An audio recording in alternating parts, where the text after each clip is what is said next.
શું કરીએ આપણે જન્મદિવસના દિવસે? ઓલી કેક કાપીએ, કેક કપાય, ખવાય, જો સારી હોય, એમાં કઈ બાહ્ય વસ્તુ ન નાખી હોય, આપણને ખબર છે કે અમુક કેક છે તે કેમાંથી બને તે, અને કેક કેમાંથી બને ને તો વધારેમાં વધારે પામ ઓઇલમાંથી કેક બને.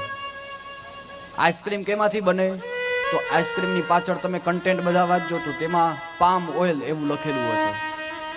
ને આપણે નાના છોકરાને આપણે આઈસ્ક્રીમ ખવડાવીએ, એમાં કન્ટેન્ટ વાંચવા જોઈએ. ભલે 100 રૂપિયા વધારે દેવા પડે, પણ જે દૂધમાંથી આઈસ્ક્રીમ બને તે બાળકને ખવડાવવું જોઈએ. એટલે આઈસ્ક્રીમ છે તે પામ ઓઇલમાંથી બને.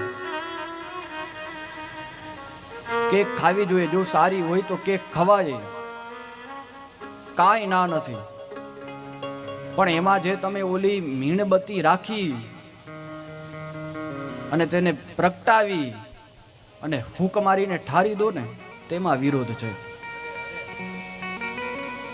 આપણે એમ કહીએ કે અગ્નિ છે તે દીવો છે તે આપણે ચાલુ કર્યો હોય, અગ્નિ પ્રજ્વલિત કર્યો હોય, તે ઠરી જાય એટલે આપણે શું કહીએ, કાંઈક અપસુકૂન થશે. હવે આ અગ્નિને ચાલુ કરીને હૂક મારીને ઠારી નાખે. આપણી સંસ્કૃતિ તો તે છે કે અંધકારમાંથી ઉજાસ તરફ જવું, અને અહીંયા તો આપણે ઉજાસ કર્યો હોય ને તેમાંથી આપણે અંધકાર તરફ જઈએ. એટલે તે આપણે કરીએ ને તે આપણે ખોટું કરીએ છીએ. પાશ્ચાત્ય સંસ્કૃતિનું અનુસરણ છે તે આપણે કરીએ છીએ, તે આપણું લઈ ગયા છે ને આપણે હવે એનું લેતા આવ્યા છીએ. પણ જન્મદિવસ હોય તે દિવસે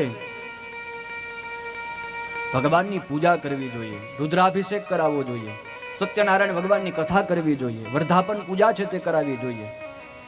આવું આપણે કાંઈ નથી કરતા, દેખાડો કરે.